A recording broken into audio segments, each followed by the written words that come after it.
Lean on us. We are here for you. You matter. You are not alone. Are you feeling overwhelmed? Not sure where to turn? The National Suicide and Crisis Lifeline is there for you 24/7. Call or text 988 or chat at 988sc.org. Whether you're having an emergency or you know someone who needs support now, they can help you take the next step towards finding hope and healing. There is hope. 988sc.org. So you did not get up? No, I didn't. Do you know why? Yes, Why? because I didn't think I should have to get up. I had already paid my fare, and I'm sure he didn't pay any more than I did. And I didn't think that once we take a seat, even in under the segregation conditions, that we should be made to stand up.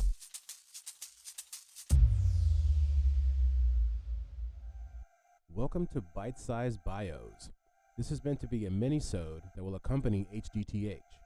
Every week, I will pick a person from history and dive into their lives.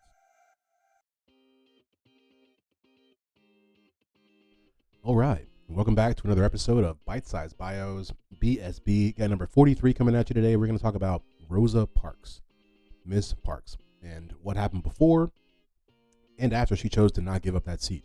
But before we get there, of course, as is customary on this podcast, this is the mini episode accompaniment to How Did That Happen? So, of course, we have to talk about the last HCTH, the last episode. We skipped a week because of Christmas. I found that Christmas fell on a Monday, and I was just like, you know what? I'm going to give them a break from this voice, let them enjoy themselves, and come right back at it that very next Monday. So our last episode was RFK, right? His assassination. And we've been covering a lot of assassinations over the last probably few months. We've covered all the big Ks, right? Both him, his brother, Dr. King. It's as I said in the last one, I view it as one of the sadder ones of the three, because it feels like almost like what Jackie O was saying, like she knew her family was under attack, right? She knew that the world wanted to kill Kennedys.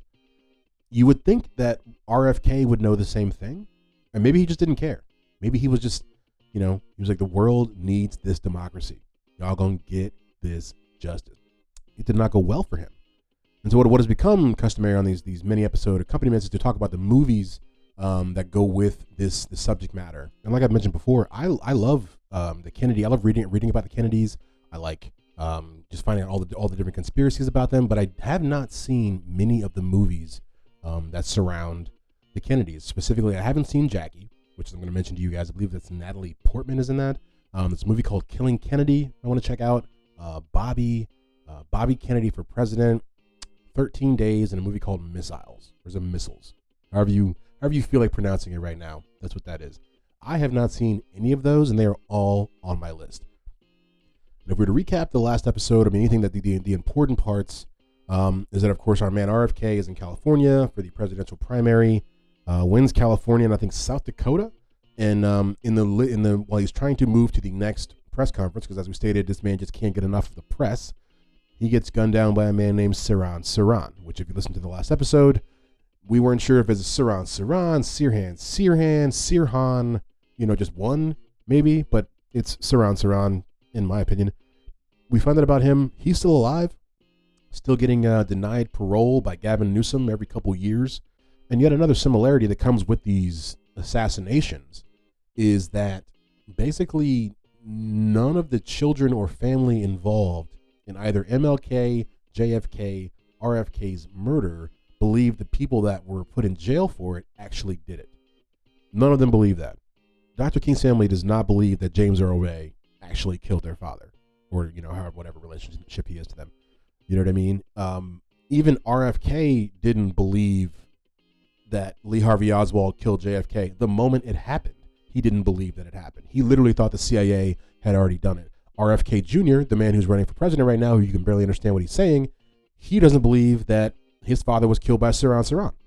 So it's just weird that we have this kinship, these similarities between all these families that are just like, you know what? We know that this didn't happen. We know, beyond a shadow of a doubt, more than likely that the government was involved. And I'll tell you, I was talking to my mom the other day, and we were talking about conspiracies, right? And we were talking about 9/11, because I was telling her my thoughts. And I've never talked about it on this podcast, but I believe to a degree that it was an inside job. I think that 9/11 was orchestrated by America for a reason that I don't have handy, but that's what I think. And it's more from, you can look at things and you can read stuff and be influenced by different people's opinions. I'm influenced by my eyes. I'm influenced by watching those buildings go down and what little I know about science and physics. It just doesn't seem that would be the way the cookie would crumble, right? I say that to say, we were talking about conspiracies, and my mom was like, you believe that? You know, you believe that 9/11 wasn't real? You know, I mean, looking at me like I'm telling her that the sky is green, you know, and then I switch it on her. I say, well, do you think that JFK was murdered by the government? And both my dad's there too. Both of them are kind of just like pausing, like, maybe he did. Maybe he was killed by this. Okay, no, so if we could argue and possibly even prove that the government took out a sitting president, what would stop them from knocking over a couple buildings? The question I posed to her, right? When you look at it that way, because I think on the outside, or if you look at it from any other perspective, you're like, there's no way 9/11 was an inside job. There's no way the government chose to do that. But you think about all the stuff they got from it, right? You think about where we were at as a society, as a country. The war machine had slowed down.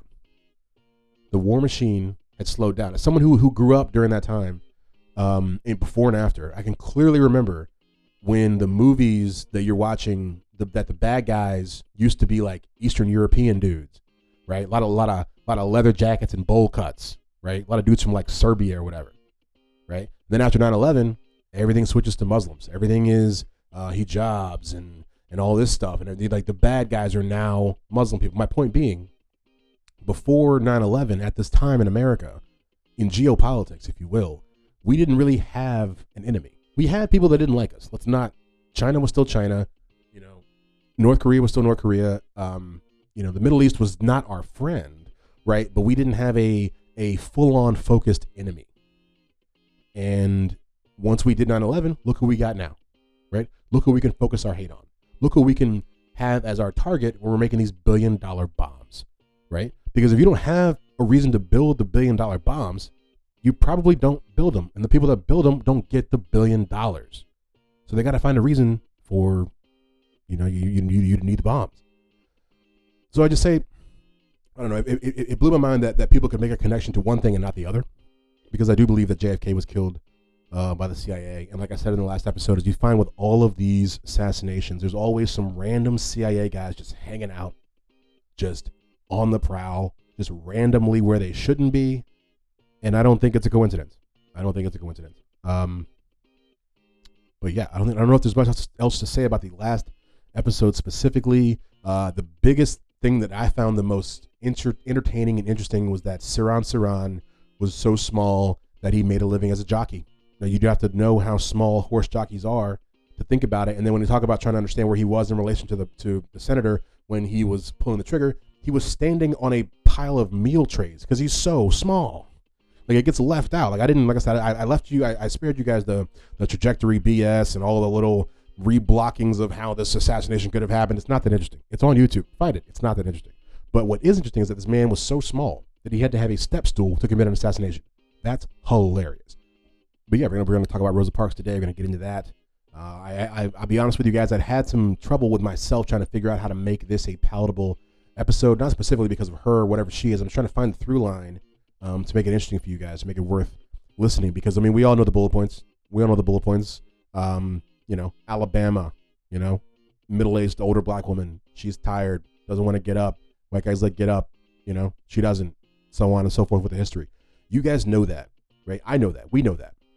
And I'm trying to find the things that people don't know to make this worth, to make it worth it at all. So we'll see if that gets done. As always, find us wherever you find podcasts. HTT Happen for all the socials. HTT Happen 22 for TikTok. HTThappen.com is the website with all of the extras. What I've been doing recently, guys, is I've been working on a book. I don't think I've mentioned it here on the podcast, but I've been working on a book for the last couple of years, about the last year and a half or so, not about my life, but about the situation that I'd gone through in the last year and a half or so. It's about the breakups that I dealt with and trying to understand how to move forward. Basically, I had gone through a very, very tumultuous breakup, and when I found myself trying to find literature that spoke to my plight, right, and my issues. I couldn't find one as a black male in America. I'm not saying they're not out there. I'm just saying I couldn't find it. So I wanted to try to make something for people. Because what I found was the people who were writing about the breakups didn't look like me, and I couldn't always apply their advice or understand their where they're coming from. So this is kind of like that. And I say that to say there's excerpts now on the website from different parts of chapters that I've already written. And they're pretty good, and they'll keep popping up as we go on until the book gets published. I don't know when that'll be. I don't even know when it'll be finished. We have at least another year probably of living before we can even get to that. But it'll be up there, httapple.com. As I always say, give us 5 stars if you love the podcast, 2 stars if you didn't love it. Tell us why you didn't love it, because constructive criticism is always welcome. We do appreciate it. We're coming up on the end of year 2 for the podcast. It's crazy. I was talking to somebody about it today. I mean, we're talking 2 full years. I would have never seen it, even as someone who loves podcasting and knew that I wanted to start a podcast. The fact that I could start a podcast and maintain it for 2 years blows me away. And can't wait to see what comes in the years that are ahead. But I think that's about it of me rambling. You guys always know I do a little too much talking this part. So without further ado, as we're going to do, here is the episode. About the third stop from where I boarded the bus, there were some white people got on, and they took all the front seats and left one man standing. And when the driver saw this man standing up, White man. yes, he was white. Mm-hmm. He didn't. The passenger didn't ask for the seat at all. They didn't say anything, but just found a place to stand. The driver noticed him standing, and that is when he told the 4 of us to let him have those seats. So we're here today to talk about Rosa Parks. Rosa. Fun name to say. Rosa. Right, we're going to find out all about her life before and after that fateful day where she chose to stay seated. Rosa Parks was born Rosa Louise McCauley in Tuskegee, Alabama on February the 4th, 1913, to a teacher named Leona and a carpenter named James. In addition to being of African ancestry, part of her ancestry includes Scots-Irish as well as Native Americans. As a child, she suffered from chronic tonsillitis and was often bedridden. Family could not afford to pay for the operation to address the condition, so homegirl just kept suffering. When her parents separated, she moved in with her mother, where she moved into her grandparents' house with her mother, right outside Pine Level, where her younger brother Sylvester was born. She completed her education at Pine Level around 11, and she enrolled in the Montgomery Industrial School for Girls. They could have picked a way better name. I don't want any school that I go to be called industrial. What does that even mean? I mean, I know what it means, but what does that mean in relation to school? I've been to a bunch of schools. None of them have been called industrial. After finishing at this industrial school, she went to Alabama State Teachers College, Alabama State Teachers College High School. What is going on here? What is with the names? However, she was unable to graduate because of her illness. Like I said, homegirl stayed sick with that tonsillitis. Parents were too broke to get it fixed. She just had throat problems. So throughout her early life, she became a member of the African Methodist Episcopal Church, AME. I will say that I think that was actually the church that I was born into. I was born into an African Methodist church, but my family doesn't practice that anymore. My mom is a Presbyterian, I think. Don't get me to lying, but I recognize that. That was definitely my childhood a little bit.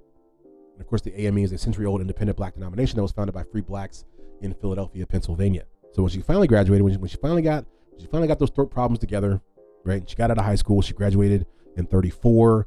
She married a man named Raymond Parks. Looks to be a couple years before she graduated. Wow. I mean, so he was born in Alabama, just like she was, Randolph County, 1903. And he was a self-educated man with the help of his mother, Jerry Parks. It could be Gary, but it's Geri. So I'm assuming that's Jerry. Pretty cool name, Jerry Parks. He was an immaculate dresser, and he had a thorough knowledge of domestic affairs and current events, which made most of the people think that he was college educated. He supported and encouraged Rosa's desire to complete her formal education. I'm sure this was a big turn on for her. And Mr. Parks was an early activist in the effort to free the Scottsboro Boys, a celebrated case in the 1930s. And I'm not going to sit here and act like I know what these Scottsboro Boys are, so I'm going to look them up real fast for you and me. Scottsboro Boys. They were 9 African-American male teenagers that were accused in Alabama of raping 2 white women in 1931. There's a picture of them. None of them looked that happy. Yikes. Washington, D.C., the Scottsboro case. Throughout the world goes the news of the most important United States Supreme Court decision in years. The order for a retrial of the 7 Negro youths recently tried on charges of assault and condemned to death by an Alabama court. Like the Sacco, Vanzetti, and Mooney cases, the Scottsboro trial has attracted worldwide attention. Radicals contending that the Negro youths were railroaded through Alabama courts. Outcome of the Scottsboro boys. It's fun to say, Scottsboro boys. Oh, so sad. Wow. So they were ultimately saved from execution, but they languished in prison for years. And I read on Wikipedia that one of the girls who accused them has since recanted her statement and is like, I'm sorry I put those boys through all that. But yeah, so Rosa Parks' beau was instrumental in trying to, I guess, free these guys. But so together, the two of them, Raymond and Rosa, we're back on the Rosa Parks track, hang with me, they started to work for the NAACP, which of course is the National Association for the Advancement of Colored People. He was an active member, and she served as secretary and later youth leader of the local branch. At the time of her arrest, she was preparing for a major youth conference. Now, this is something that I don't think I knew fully really until in the last couple years, I want to say. Before that, before I would say about 3 years ago, I did not realize that she already had a connection with the NAACP, that she herself was already, quote unquote, an activist. I would say, I don't think being a part of the NAACP makes you an activist now, but I think in the 50s and before it did, because you're creating and working in a society, or excuse me, you're making a group that is specifically for the advancement of a race of people that the government is actively oppressing, right? So it's not like it's not the National Association for the Advancement of White People, which sounds like it would be a fun time, you know what I mean, which would have been fine during that time. No, it's the colored people. So it's like, to me, at that point, to even choose, like, I'm not even sure if I would at that time. I don't know. I often wonder about myself and how I would be during the 50s and 60s, and during the Civil Rights Movement, or even Jim Crow, Reconstruction, because it's easy to, well, not easy. It's not easy. It's easier to be a black person now than it was then. Hands down, 100% true. Any black person that was alive then and alive now can tell you it is, right? Things are still, we got a long way to go, but it's better now. So I couldn't imagine living in a world that they created for me. I couldn't imagine living in that world. I don't know. Like I said, my parents were born in the 50s, so they have vivid memories of all of this. My parents can tell you when they remember when schools were integrated, right? When they went to school with white kids, they remember the differences. And there was, in being that they were from different parts of the same state, it's interesting to note when it happened. I don't want to get it wrong, but I want to say my mother didn't go to school with white kids until she was in high school, literally 14 years old, before she ever went to the same school with, you know what I mean? She's that level of life. My dad, I think, was elementary school, same state, mind you, Virginia. And that's, if you look at segregation, I think we might have covered this. I'm not sure. I know I've done the research on this before. But there was a big problem with segregation. I know I'm going on a tangent. I'm gonna bring it back to Rosa Parks in a second, guys. Just hang with me. There was a big problem when they basically enforced the Linda V board. Linda V board? No, Brown v board. Excuse me. I think her name was Linda Brown. Brown v board, that said basically you have to now, separate but equal is not cool, right? We have to integrate these schools.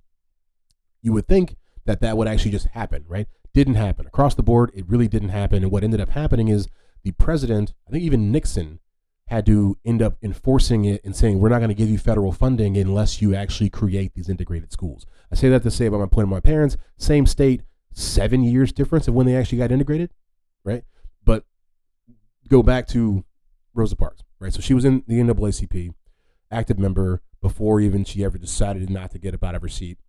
Introducing Carvana Value Tracker, where you can track your car's value over time and learn what's driving it. It might make you excited. Whoa, didn't know my car was valued this high. It might make you nervous. Uh-oh, market's flooded. My car's value just dipped 2.3%. It might make you optimistic. Our low mileage is paying off. Our value's up. And it might make you realistic. Car prices haven't gone up in a couple weeks. Maybe it's time to sell. But it will definitely make you an expert on your car's value. Carvana Value Tracker. Visit Carvana.com to start tracking your car's value today. And evidently, even her being the secretary of the NAACP itself was very forward. Like she's been quoted as saying, "I was the only woman there, and they needed a secretary, and I was too timid to say no." End quote. So that's, I mean, she kind of just, was going places that women were not normally seen.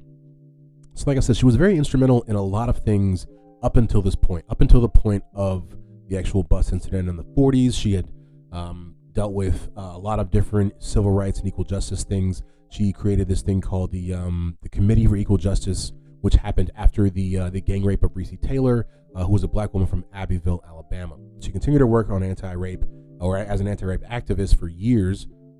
And Parks and her husband were even members of the League of Women Voters. And you have to remember, even this now, I mean, voting for women, even at this point, is still relatively new. It's not super new, but it's like your grandmother probably didn't do it. So that's like, imagine that. Imagine thinking of something that's new and being like, oh, is it? But it's like, what? But did your grandmother do it? It's pretty new. And so now we're going to get to the actual the bus incident, right? In order to do that, got to talk a little bit about Montgomery in the early 20th century. So in 1900, Montgomery had passed a city ordinance to segregate bus passengers by race, right? Conductors were empowered to assign seats to achieve that goal. They gave the power to the dude whipping the bus. According to the law, no passenger would be required to move or give up their seat and stand if the bus was crowded and no other seats were available. They just weren't doing that.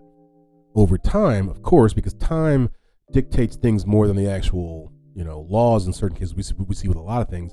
Montgomery bus drivers had adopted the practice of requiring black riders to move when there were no white-only seats left. So what we find here is they made the law in 1900, right? In 1900, of course, as we know, is towards the end. It is the pivotal change in America from Reconstruction to Jim Crow. I mean, not specifically that date, that year, but it was, we've left now Reconstruction. We are no longer trying to rebuild the war, or excuse me, we're no longer trying to rebuild the country after the Civil War. We've given up on that because it was a lost cause. Now we're getting into Jim Crow. Now we're getting into how these societies are starting to enact some of these laws on the still relatively newly freed blacks. When you think about it, it's wild to say that, but in the year 1900, black people in America had only been free citizens for 35 years. 123 years ago. And it's even wild when you add that up. Add all of that up. When you say African Americans in this country, that has lasted for what? 300-400 years? Have only been free members of society. What is that, 158 years? We'll just leave that right there and get back to Montgomery in the early 20th century. So we start here with segregating the buses and leaving it up to the bus driver, right? And then the idea is that no one's going to have to get up. We don't, no one, if it's crowded, you just stand. It's like that, whatever, right? But as time goes on, as Jim Crow continues to intensify, you get the white privilege of getting whatever seat is you really want on the bus. It's now not up to just the fact that we're segregated. It's, well, this white man doesn't want to stand and you're sitting, so now you have to get up. That's how we, over the 30 to 40 years after this law is enacted, you get this. And so the first 4 rows of seats on an average Montgomery bus were reserved for white people, right? The buses had colored sections for black people that were generally in the rear of the bus, although blacks composed more than 75% of the ridership, which is why, like you say, the first 4 really were like the white seats. Anything after that's usually for blacks, but don't let there be a big day with white ridership. Every black dude in that place is getting up, So the sections were not fixed, but determined by placement of a movable sign. Black people could sit in the middle rows until the white section filled. As I said, basically as more white people get on, black people go further and further to the back. Black people could not sit across the aisle or in the same row as a white person, so things would start to get dicey. The driver could move the colored section sign or remove it altogether whenever he wanted. Basically, y'all don't even exist right now. If white people were already sitting in the front, black people had to board at the front, had to board at the front to pay the fare, then disembark and re-enter through the rear door. Let me read that for you one more time. If white people were already sitting in the front of this bus, a black person would have to board the bus as a normal person, pay the fare, get out of the bus from the front, go all the way around to the back, and get in only because a white person was already sitting in the front. That is madness. Clinical insanity. So for years, the black community had complained that the situation was unfair. Parks said, and I quote, my resisting being mistreated on the bus did not begin with that particular arrest. I did a lot of walking in Montgomery, end quote. Now, this story here might illustrate, like as she just said in her previous quote, she's already had some issues with the Montgomery bus system. So one day in 1943, right, Parks boarded a bus, paid the fare, as I just said, already a white guy there, right? So she has to leave just to follow the city rules and get out and walk around to the back. When she does so, I guess because she had angered the bus driver in some way, because she didn't want to initially do it when he said jump. She didn't say how high. When she gets out of the bus, she's already paid her fare. He just drives off. Guy just drives off. It's ridiculous. All right, so what really happened? Right, after working all day, Parks boarded the Cleveland Avenue bus, a General Motors old look bus that belonged to the Montgomery City Lines, around 6 p.m. Thursday, December the 1st, 1955. I left work on my way home December 1st, 1955, about 6 o'clock in the afternoon. I boarded the bus downtown in Montgomery on Coates Square. As the bus proceeded out of town, on the third stop, the white passengers had filled the front of the bus. When I got on the bus, the rear was filled with colored passengers, and they were beginning to stand. The seat I occupied was the first of the seats where the Negro passengers take as they on this route. She paid her fare, sat in an empty seat in the first row of back seats they were reserved for blacks in the colored section, and near the middle of the bus, her row was directly behind the 10 seats reserved for white passengers. The driver noted that the front of the bus was filled with white passengers, and there would be 2 or 3 men standing. He looked back and asked that the seat where I had taken, along with 3 other persons, one in the seat with me and 2 across the aisle, was seated. He demanded the seats that we were occupying. The other passengers very reluctantly gave up their seats, but I refused to do so. He then called the officers of the law. They came and placed me under arrest, and I was bailed out shortly after the arrest. And what's crazy, and I didn't realize this until reading this. Remember the story I just told you about how she had hopped off the bus and the guy drove off without her, right? Same bus driver who was driving on that fateful day. Same dude. We're talking 12 years later. And I think she had said she was so tired from the day she didn't realize it, because she had said after that day on 19, imagine you pay your fare, you get off to follow the rules, which are already archaic, right? You follow the rules, and they still won't work with you. Oh, I would be. I mean, livid doesn't even begin to describe the feelings that would be flowing through my veins. But so she realizes too late that she's on the bus with a guy she said she'd never ride with, but now they're there. Oh, did I mention it was in the rain? The 1943 was in the rain. It's so sad. So what he does, Mr. Blake, the bus driver, he moves the colored-only section. As we said, they were free to do that under the city's laws, and demanded that 4 black people give up their seats in the middle section so the white passengers could sit.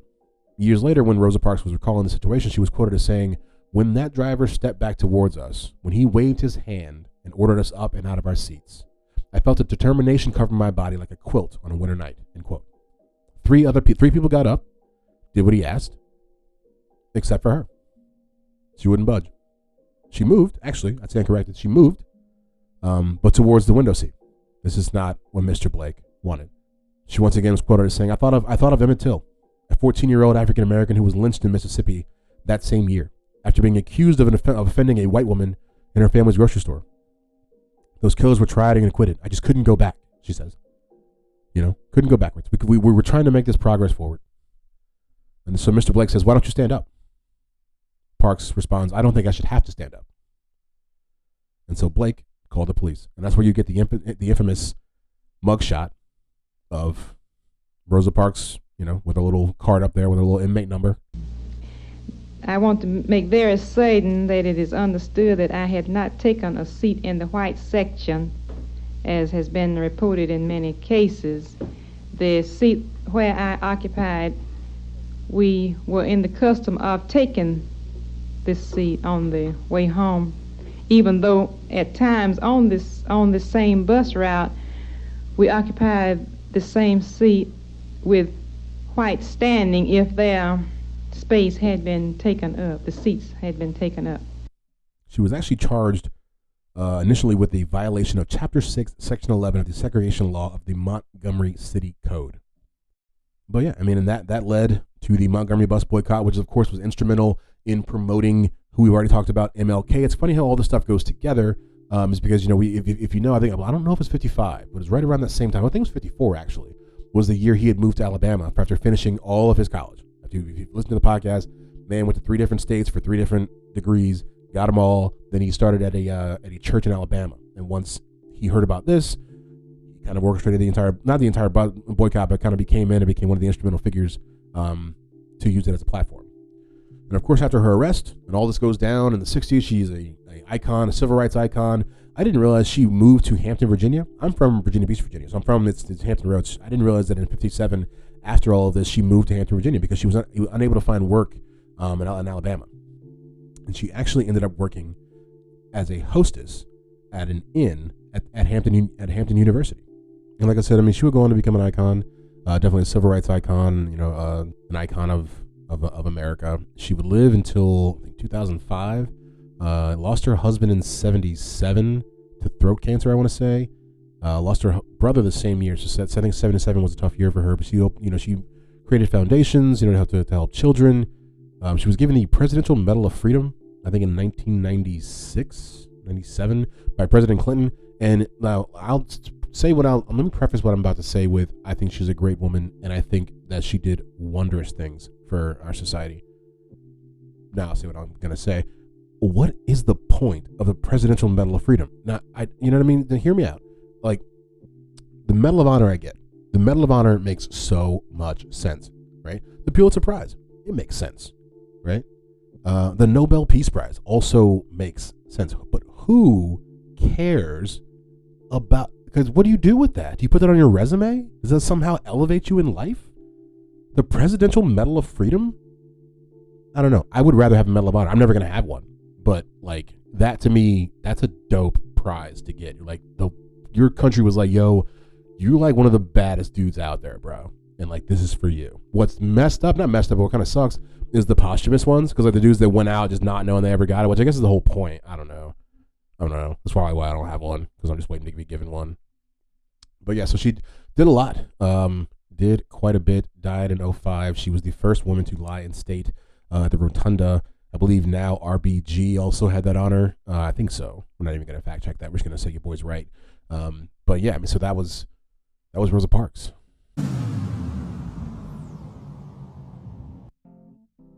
Right, Rosa Parks. Great person. I learned a lot about her. Like I said, the big thing to me, I didn't know. It was interesting to hear about how the bus structure worked, because I've never really ridden that many buses.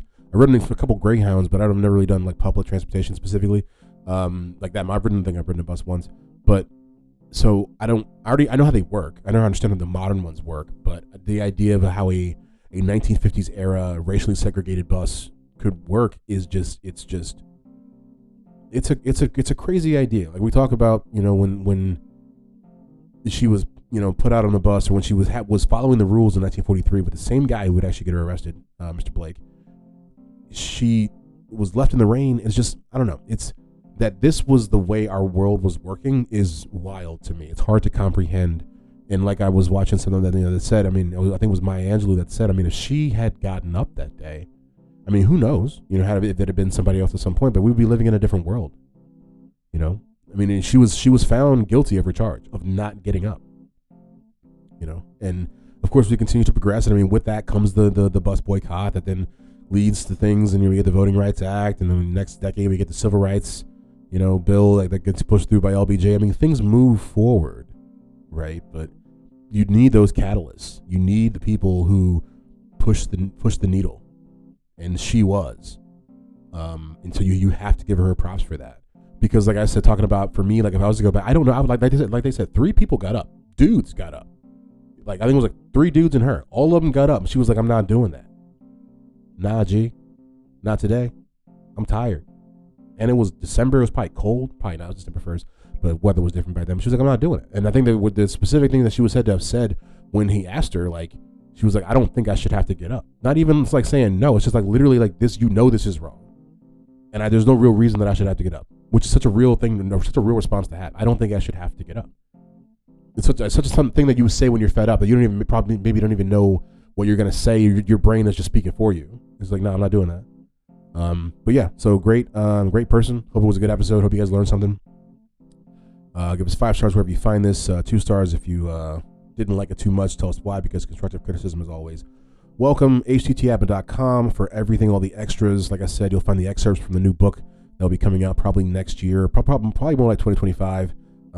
Working titles I have. I don't think it's point to put them out, but I would say just check them out if you were. I don't know if you're into like nonfiction literature. I'm trying not to make it self-help at all. I mean, not all, but not in the vein of how it normally is. I'm trying to just. I feel like truthfully, and that could be benefit could be had from just reading about what happened to me.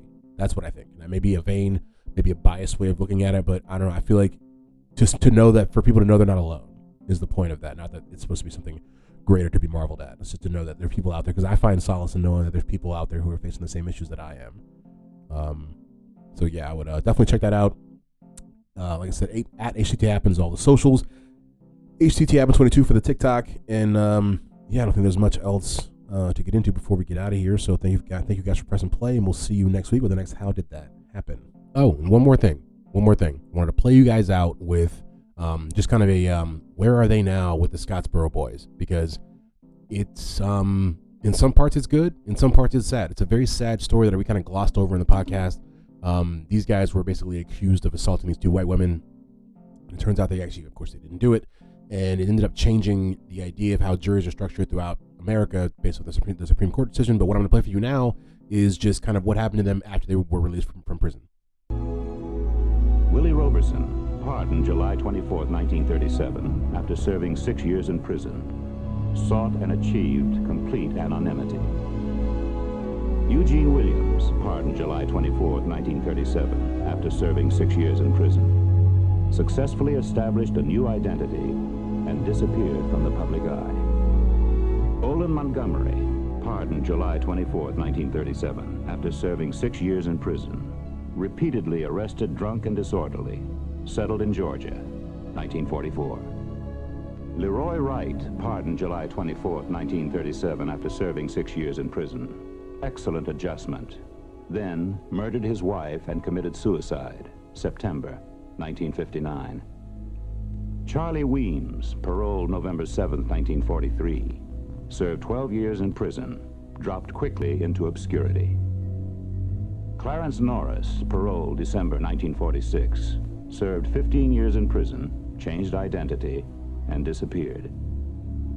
Ozzie Powell, paroled December 1946, served 15 years in prison, chronically unemployed because of identification with Scottsboro, changed name, and disappeared.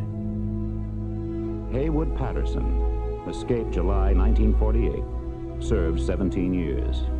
Convicted of manslaughter in Detroit, Michigan, 1951. Died of cancer, Michigan State Prison, August 24, 1952. Andy Wright, paroled June 9, 1950.